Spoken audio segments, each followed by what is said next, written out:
AITA for blocking and silently moving on from my cheating fiancé. I, 31F, dated my ex-fiancé Jose, 33M, for 5 years, and we had been engaged for about 6 real months. We had a really good relationship. I thought he and I were going to end up being together for the rest of our lives and build a family. To make a long story short, I found out he had been cheating on me with a coworker for about 9 months. Yes, before the engagement.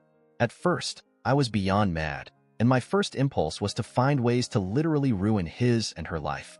But honestly, after about 16 hours of thinking and crying about it, he was on a work trip, I figured anything I did would be a waste of time. And since my goal was to start a family, I felt like I didn't really have any more time to waste on someone who obviously isn't going to be in my life in the long term or short term. So I just let go. I packed all my things, asked my dad to help me move them back into the family home so I could get situated, and literally just started moving forward with my life. I just let him have anything that was ours. Something about those items seemed foreign to me now, and I didn't really want to associate with it. I left the ring at the house. By about halfway through the second day, while I was moving my stuff, he started to really push the envelope on getting me on the phone, but I just continued to dodge. I had to undo some things. There were no joint bank accounts, but some other accounts / things that we shared that I had to untangle, but our lives were pretty separate. By the third day, still without saying anything to him, I blocked him and asked my parents not to discuss anything with him. They, of course, knew what had happened. I told them they were more than welcome to maintain a relationship with him if they chose. My dad loved him. But I asked them not to discuss or talk about me at all. After his week-long business trip, he showed up at the house, but I told my dad I had nothing to say to him and to please get him to go away. Now, it's been about 2 weeks, and he hasn't been back since, so I've still not talked to him, still blocked.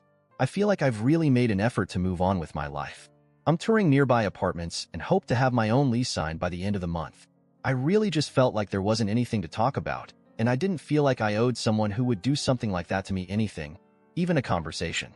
This morning, while discussing my plans, etc., my parents basically sat me down and asked me to talk over everything with him. They figure I will regret it in the future, that mistakes happen, that without his confessions, I can't be 100% sure that he cheated, etc., etc. I told them that I didn't really want to waste any more time on the situation and that, while I was being selfish, I didn't think hearing his side would help me in healing in any way. My mom and I got into a pretty heated argument. Eventually, she told me she raised a more compassionate and caring daughter than that. Why do I owe a cheater anything? AITA, edit. Sorry, forgot to mention how I found out. I'm 100% sure he is / was cheating. I was working on the downstairs computer when an email came through in Outlook. From what I knew, we had Gmail accounts. I clicked the tab and saw tons of recent emails of orders for a bunch of products, things like Lubrisil, KY, etc. I knew we weren't using anything like that, so instantly got suspicious. I started to look around the email a bit and didn't really find much. However, I wasn't reading anything sent from his company's work address, but eventually clicked into several emails. And yeah, the emails were pretty sexual and had times of them meeting up, going out, being intimate, etc. for the last 9 months.